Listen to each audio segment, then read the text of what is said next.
So this guy got jealous of me because I was trying to share with him that I have a high percentage of African ancestry and that genetics don't control, you know, how you end up looking, basically. I pointed this out because he was specifically saying that people can genetically be a certain thing and look very different from what their genetics determine or say they are, basically. And I was like, he was saying he was 69% black and he was a light brown hue. And I'm thinking, well, I'm the same complexion and I'm a lot more black than you, basically, because I am at least 80% black.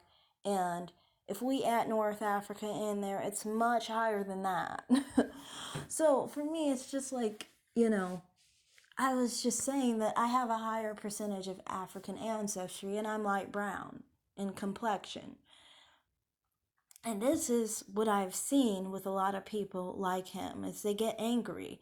Like he automatically tried to attack me and say I wasn't black and that I was a foreigner and basically get really aggressive and upset because I was trying to agree with him and actually support what he was saying that black people come in different phenotypes even if they do have a high percentage of African ancestry. I've seen plenty of people who are 90% African and they were dark skinned. And I've seen plenty of 90% African people who were, light skinned and lighter than me, you know?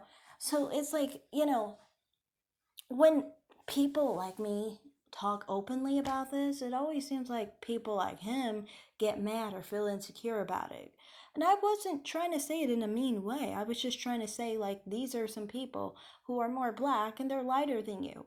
And, see how that doesn't correlate with the genetics, just like you said. That's all I was trying to say. Saying someone's lighter than someone and has more African ancestry than them, it's not trying to insult the individual. It's trying to actually agree with them. In that case, like he literally said it, so I said it, and I didn't know it was only him who could say it. I was just trying to support what he was actually saying because it was among a lot of people who were, they believe in trying to act like all the other black people aren't black kind of thing. Like it was on a page with somebody who they constantly try and act like I'm mixed or whatever, and I'm always like, well, I'm more black than that person. Like they have like I think they have 15% European in them or something. I don't even have 10%. So, I mean, oh sorry, charging phone. But kind of weird, I kind of feel like people like this get so triggered by the fact that they feel less black when someone is more black than them, and they feel like they're jealous of that person for having as much African ancestry as they do, you know. And it was weird because they kept being obsessed with my last name being Ramirez, which was weird because it's like if you look at my name the way it is, Ann Walker dash Ramirez, that would actually look like a married name. And considering I'm someone who does not date black men and dates Hispanic and white men, you would think that that wouldn't be an odd thing. It could be a married name, it could be a divorce name, it could be a lot of different things. In my case, it is a family name, but still, And that was weird too because it's like I always find that weird when people freak out by the name Ramirez when it's like Creoles have Spanish blood in them. I literally have Spanish blood in me, even though it's a very small percentage, but I do have Spanish blood in me. And I think all Creoles have Spanish blood in them. But somehow we're not supposed to have Spanish names. We're supposed to only have blood that's Spanish, but not names. It's very weird. It's like the Creoles were not just French. There was Spanish, there was Portuguese, there was French, and in some cases there was even German. And then he was so obsessed with English people. I don't get what that was about. Like, the English heritage that black Americans have, that's from the southern black people. We're not all southern. My last names in my family are German and Swedish, like my father's side. there's a German name. On my mother's side, there's a Swedish name. Um, and then I don't really pay attention to what all the other names are. I assume they're English if I don't really look at the origin of them. Um, but yeah, I mean, most of the time, if you look at my genetics too on that, I do have Swedish heritage.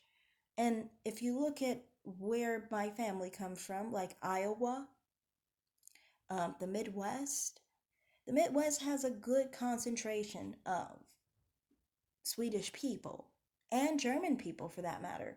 Um, so it's not really a shock that I wouldn't have English heritage. Most of the Southern heritage I have is Creole, except for my father's mother's side. They are from the South somewhere, I think, and they might have some English heritage, but they don't. I don't know. I don't even know if they have that much European heritage because they never said anything about that. I think they had more Native American heritage. So, in that case, they may not even have English blood to begin with. It could just be a slave name, you know. So it was just really weird. He was just so obsessed with English people. He must have a whole bunch of English heritage. I personally don't have English, German, Spanish, Italian on high levels. Like, we could all say that basically almost all my results are low confidence. You could actually argue that none of them are actually real because they're so little that they are low confidence. When you only have 1-2% of an ancestry, it doesn't actually count that much because it could be an accident. So technically, you could say my whole European heritage is low confidence, so it's kind of actually not there. I do think, though, there's so many people I'm related to that are of European ancestry. Add it to the fact that if you look at my chromosomes, it's kind of like, well, then how do I have a whole chunk of 50% European ancestry on my chromosomes? You know, I would think that that wouldn't be a low confidence situation. And not just that, it's like several relatives. Like many of my white relatives are related through those chromosomes, especially the 16th chromosome. So, most of my non African heritage would actually be low confidence. So, I mean, that's just something to think of, you know. I don't really pay my European heritage much mind. Most people don't accuse me of having European heritage of any kind, so it's kind of weird he was doing that. Because I've never really been accused of having white ancestry, like European ancestry. That's weird. Now, I've been accused of having Middle Eastern heritage, Indian heritage, sometimes Asian heritage, a lot of people in Asia, basically, but never Europe. Europe, where do I look European? That's kind of a weird accusation there. And that's a major reason why people don't accuse me of being Hispanic, because a lot of Hispanics have a lot of European ancestry. And I don't have that phenotype. And that's all I have to say in this video. Thanks for watching, and bye.